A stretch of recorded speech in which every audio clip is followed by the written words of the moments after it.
Di tengah kemeriahan kemerdekaan, sayangnya sebagian dari saudara kita harus menghadapi musibah.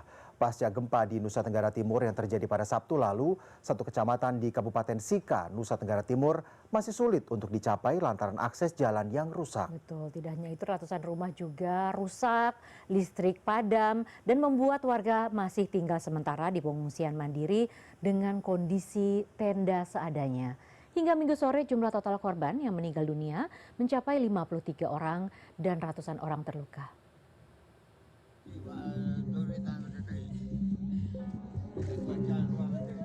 Gempa yang mengguncang NTT pada Sabtu lalu kini menyisakan 141 rumah warga di 5 desa di Kecamatan Palue, Kabupaten Sika, Nusa Tenggara Timur dalam kondisi rusak berat.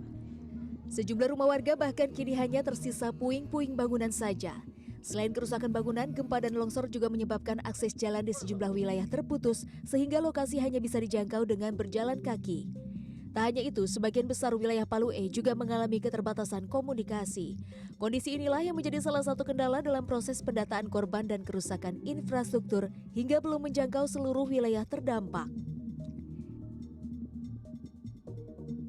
Di Desa Nitung, Kecamatan Palue, kebanyakan rumah telah roboh dan tidak sedikit juga yang tersisa hanya tiang penyangga atap saja. Kondisi listrik yang padam dan rumah yang tidak bisa dihuni lagi membuat lebih dari 2.000 warga harus mengungsi ke tempat lebih aman dengan mendirikan tenda-tenda mandiri dan seadanya. Yang paling terisolir mungkin di Palue, tetapi juga besok kami akan turun ke semua kecamatan terdampak untuk pendropingan bantuan. Ya, kemarin memang kita masih fokus di kecamatan kota. Hari ini kami akan keluarkan surat. Pak Bupati dan Pak Wakil sudah mengarahkan semua perangkat daerah bersama juga nanti TNI Polri. Kami akan turun hampir ke semua kecamatan untuk membawa logistik bagi masyarakat di wilayah kabupaten. Sementara itu, tim SAR gabungan memperluas pencarian operasi ke 3 wilayah, yakni di Kabupaten Manggarai, Manggarai Timur, dan Nagekeo. Di Kabupaten Manggarai Timur, kantor SAR Maumere berhasil mengevakuasi seorang nelayan yang dilaporkan tenggelam saat gempa terjadi. Sementara itu, penyisiran terus dilanjutkan di Kabupaten Manggarai dan Kabupaten Nagekeo hingga radius 6,3 km dari pusat daerah.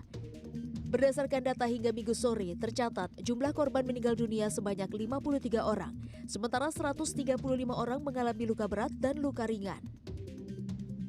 Kabupaten Manggarai Barat, 1 jiwa, Manggarai Timur, 20 jiwa, Kabupaten Manggarai, 25 jiwa, Nagekeo, 1 jiwa, Sika 4 jiwa, dan ND 2 jiwa.